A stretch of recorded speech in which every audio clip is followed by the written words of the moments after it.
बिस्मिल्लाहिर्रहमानिर्रहीम। अस्सलाम वालेकुम। आप देख रहे हैं मेरा यूट्यूब चैनल एच के इंस्ट्रक्टर और हम 9th क्लास की बायोलॉजी के सेकंड चैप्टर के स्टार्ट कर रहे हैं। आज उसके बारे में डिस्कस करते हैं। फर्स्ट हमारा लेक्चर है, ठीक है। इसके अंदर हमने जो है ना बायोडाइवर्सिटी के बारे में पढ़ना है कि बायोडाइवर्सिटी क्या है और इसकी अहमियत क्या है। इसके बारे में हमने आज जो है ना डिस्कस करना है। बायोडाइवर्सिटी क्या है, सबसे पहले इंट्रोडक्शन क्या है इसका। आप लोगों को पता है कि इस ज़मीन के ऊपर या प्लैनेट अर्थ के ऊपर एक बहुत बड़ी वैरायटी जानदारों की मौजूद है, अक़साम मौजूद हैं, ठीक है।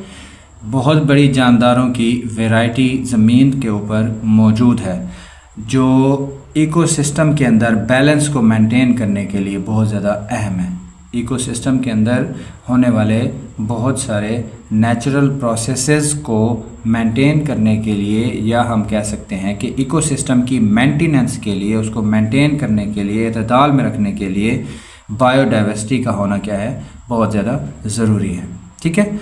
इसीलिए बायोडाइवर्सिटी को हम स्टडी भी करते हैं और इसकी इम्पोर्टेंस के बारे में भी पढ़ते हैं, ठीक है।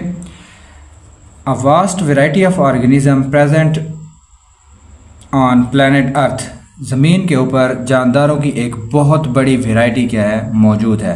This variety of organism essential for the natural balance है द इकोसिस्टम। इकोसिस्टम के अंदर कुदरती जो है ना मेंटेनेंस के लिए, एतदाल के लिए, इकोसिस्टम को मेंटेन करने के लिए, माहौल को बरकरार रखने के लिए बायोडाइवर्सिटी का होना क्या है, बहुत ज़्यादा ज़रूरी है, ठीक है। अगर हम इसकी डेफिनेशन की तरफ आएँ बायोडाइवर्सिटी की, तो हम कहते हैं कि बायोडाइवर्सिटी दो वर्ड्स का कॉम्बिनेशन है। एक होता है बायो एंड दूसरा होता है डाइवर्सिटी। बायो मींस लाइफ या लिविंग ऑर्गेनिजम्स, जैसा कि हमने पीछे बायोलॉजी की डेफिनेशन के अंदर पढ़ा था, ठीक है। और डाइवर्सिटी मीन्स होता है वेराइटी ऑफ ऑर्गेनिजम्स, ठीक है। Diversity means variety of organisms. हम इसको कुछ इस तरह से डिफाइन कर सकते हैं कि variety of organisms in the different geographical regions of the world is called biodiversity. बहुत सारी अक़साम किनकी, जानदारों की, in different geographical regions of the world, ज़मीन के मुख्तलिफ़ ख़ित्तों में जानदारों की मुख्तलिफ़ अक़साम क्या कहलाती हैं, बायोडाइवर्सिटी कहलाती हैं। ज़मीन के मुख्तलिफ़ ख़ित्तों में, मुख्तलिफ़ इलाक़ों में मुख्तलिफ़ अक़साम के जानदारों की जो मौजूदगी है वो क्या कहलाती है, बायोडाइवर्सिटी कहलाती है। आप लोग देखते हो कि ज़मीन के मुख्तलिफ़ इलाक़ों में जानदारों की मुख्तलिफ़ वैराइटीज़ पाई जाती हैं, ठीक है। हम देखते हैं कि जो मैदानी इलाके हैं, मोस्टली जो मैदानी इलाके हैं, वहाँ पे क्या होता है, बायोडाइवर्सिटी यानी कि जानदारों के अक़साम बहुत ज़्यादा पाई जाती हैं। पौधों की बहुत ज़्यादा अक़साम पाई जाती हैं, जानवरों की बहुत ज़्यादा अक़साम पाई जाती हैं, ठीक है। इसी तरह से अगर हम किसी पोलर रीजन को देखें, ठंडा इलाका देखें, पहाड़ी इलाका देखें, तो उधर हमें बायोडाइवर्सिटी कम देखने को मिलती है, ठीक है। वहाँ पे जानदार यानी कि जानवरों की तादाद जो है वो भी क्या होती है, बहुत कम होती है। इंसान कम होते हैं या दूसरे जानवर क्या होते हैं, कम होते हैं। इसी तरह से पौधों की वैरायटीज़ भी क्या होती हैं, उन इलाकों में बहुत ज़्यादा कम होती हैं, ठीक है। अगर हम बायोडाइवर्सिटी की बात करें तो हम कहते हैं इस अर्थ के ऊपर जो है ना एक बहुत बड़ी वैरायटी मौजूद है। जैसे कि मैंने आपको पहले बताया है, ज़मीन के ऊपर जानदारों की बहुत बड़ी वैरायटी मौजूद है। उस बहुत बड़ी वैरायटी में से सिर्फ 2 मिलियन जो हैं, सिर्फ 2 मिलियन नोन वैरायटीज़ हैं, यानी कि ऐसे जानदार हैं जिनके बारे में साइंटिस्ट अभी तक स्टडी कर चुके हैं, जिनको जानते हैं, जिनके बारे में हमें मालूम है, वो सिर्फ़ और सिर्फ 2 मिलियन है, ठीक है।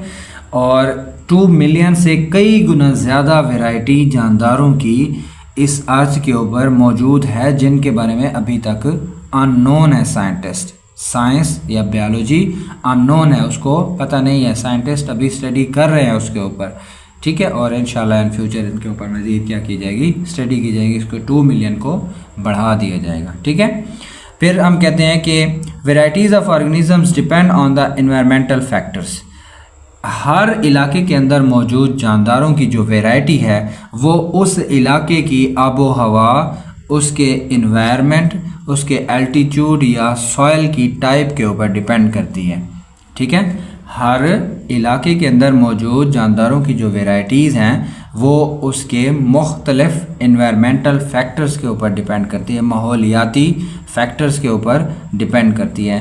फॉर एग्ज़ाम्पल हम कहते हैं उसका जो क्लाइमेट है वो कैसा है। अगर क्लाइमेट एक बहुत अच्छा क्लाइमेट है जिसके अंदर लाइफ एग्जिस्ट कर सकती है तो वहाँ पे जानदारों की वैरायटीज़ क्या होंगी, ज़्यादा होंगी। जैसे कि हम कहते हैं मैदानी इलाकों में ना बहुत ज़्यादा सर्दी होती है ना बहुत ज़्यादा गर्मी होती है, तो यहाँ पे एक अच्छा इन्वायरमेंट होता है, इस वजह से यहाँ पे जानदारों की वैरायटी बहुत ज़्यादा पाई जाती है। ठीक है, एल्टीट्यूड, अगर ऊंचाई यानी कि पहाड़ी इलाका ज़्यादा होगा तो वहाँ पे कम होगी। अगर जो है ना नीचे की तरफ आएंगे ढलवान की तरफ तो आहिस्ता आहिस्ता आबादी क्या होती जाएगी, बढ़ती जाएगी। सॉइल की टाइप, पौधों की बात की जा रही है यहाँ पे। अगर अच्छा होगा सॉइल जिसमें न्यूट्रिएंट्स मिनरल्स पौधों के लिए ज़्यादा होंगे तो वहाँ पे साफ ज़ाहिर है प्लांट्स की वैरायटीज़ क्या होंगी, बहुत ज़्यादा होंगी। अगर सख्त मिट्टी होगी, पहाड़ होंगे, चट्टानें होंगी तो वहाँ पे दरख्त या पौधे नहीं हो सकते, वहाँ पे क्या होंगी, प्लांट्स की मिकदार क्या होगी, बहुत ज़्यादा कम होगी। ठीक है, तो इन फैक्टर्स के ऊपर किसी भी इलाके के अंदर मौजूद जानदारों की वैरायटीज़ क्या करती हैं, डिपेंड करती हैं कि वहाँ पे कितना होंगी। ठीक है, उसके बाद हम कहते हैं कि जो ट्रॉपिकल रीजन्स हैं यानी कि जो मैदानी इलाके हैं वहाँ पे बायोडाइवर्सिटी क्या होती है, ज़्यादा होती है as compare to the polar region, यानी कि जहाँ पे बर्फ़ बहुत ज़्यादा पड़ती है या ठंडे इलाके होते हैं वहाँ पे आबादी कम होती है। अब अगर हम बात करें बायोडाइवर्सिटी की अहमियत की तो हम कहते हैं बायोडाइवर्सिटी जो है वो बहुत ज़्यादा इम्पॉर्टेंट है और बहुत ज़्यादा सर्विसेज प्रोवाइड करती है, किसको, इंसान को भी और अर्थ को भी। ज़मीन के लिए और इंसान के लिए या ज़मीन के ऊपर मौजूद दूसरे जानदारों के लिए बायोडाइवर्सिटी बहुत ज़्यादा सर्विसेज, बहुत ज़्यादा खिदमात सरअंजाम दे रही है, बायोडाइवर्सिटी फ़ायदा दे रही है। ठीक है, फिर हम कहते हैं बायोडाइवर्सिटी की अहमियत में सबसे पहले हमारे पास आ जाता है इकोसिस्टम स्टेबिलिटी।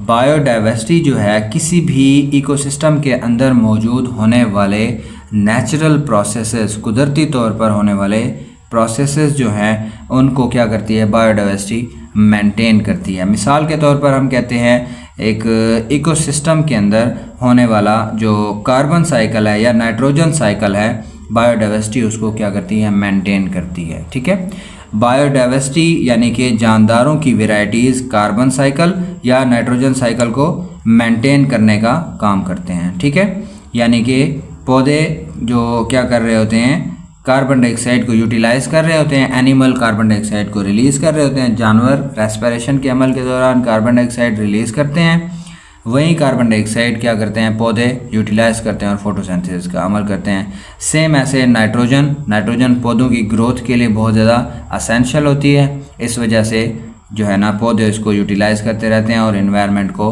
पोल्यूटेड नहीं होने देते, ख़राब नहीं होने देते। यानी कि बायोडाइवर्सिटी कुदरती तौर पर होने वाले रिएक्शंस या साइकिल्स को मेंटेन करने का काम करती है।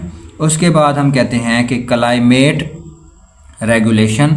अगर हम क्लाइमेट की रेगुलेशन की बात करें तो हम कहते हैं कि पौधे और एल्गी जो हैं इन्वायरमेंट के अंदर मौजूद एक्स्ट्रा कार्बन डाइऑक्साइड यूटिलाइज़ करके, इस्तेमाल करके क्लाइमेट को मेंटेन करते हैं, रेगुलेट करते हैं। ठीक है, इनकी मेंटेनेंस प्लांट्स और एल्गी की ही वजह से जो हमारा क्लाइमेट है वो एतदाल में रहता है, बहुत ज़्यादा कार्बन डाइऑक्साइड की कंसंट्रेशन हमारे माहौल में बढ़ती नहीं है, जिसकी वजह से ग्लोबल वार्मिंग या ग्रीन हाउस इफ़ेक्ट जैसे मसाइल को नहीं देखा जाता या कम देखा जाता है। ठीक है, उसके बाद हम कहते हैं कि नेचुरल रिसोर्सेज, जो कुदरती तौर पर पाए जाने वाले वसाइल हैं, बायोडाइवर्सिटी उनको भी क्या करती है, महफूज करती है, फूड प्रोवाइड करती है, मेडिसिन प्रोवाइड करती है, बिल्डिंग मटेरियल प्रोवाइड करती है या हमें फ्यूल्स भी प्रोवाइड करती है। बायोडाइवर्सिटी जानदारों की बहुत सारी वैरायटीज़ हमें ये तमाम चीज़ें क्या करती हैं, मुहैया करती हैं।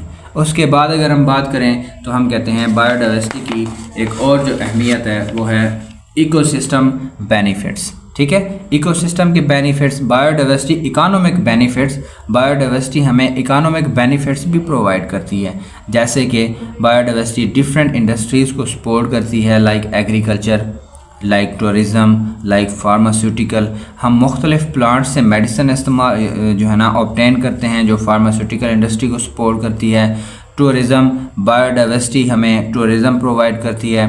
बायोडाइवर्सिटी यानी कि जो जानदारों की बहुत सारी वैरायटीज़ हैं वो हमें एग्रीकल्चरली भी क्या करती हैं, सपोर्ट करती हैं, बहुत ज़्यादा बेनिफिट प्रोवाइड करते हैं हमारे एग्रीकल्चर के शोबे को। ठीक है, ये थी हमारे पास बायोडाइवर्सिटी की अहमियत। एक बॉक्स के अंदर उसने लिखा हुआ है कि international biodiversity day, United Nation has design May 22 as an international biodiversity day. जो यूनाइटेड नेशन है उसने 22 मई को as an international biodiversity day के तौर पर सेलिब्रेट करती है, उसको रख दिया है उसका नाम। ठीक है, 22 मई को international biodiversity day United Nation मनाती है। It is celebrated to promote the production of the biodiversity. Biodiversity की प्रोडक्शन को बढ़ाने के लिए इस दिन को मनाया जाता है ताकि जानदारों की बहुत ज़्यादा वेराइटीज़ जो अर्थ के ऊपर मौजूद हैं उनको क्या किया जा सके, उनके बारे में मज़ीद स्टडी किया जा सके, उनको प्रिजर्व किया जा सके, उनकी हिफाजत की जा सके ताकि हमारा इकोसिस्टम या हमारे जो ये बेनिफिट्स हैं बायोडाइवर्सिटी के, जो हमें फ़ायदे हो रहे हैं वो मेंटेन रहें और हम इनसे फ़ायदा हासिल करते रहें। ये था हमारा आज का topic. Thank you so much. किसी चीज़ की समझ ना आए तो आप मुझे इनबॉक्स कर सकते हैं, कमेंट में पूछ सकते हैं। Thank you so much. मिलते हैं नेक्स्ट लेक्चर के साथ। अल्लाह हाफ़िज़।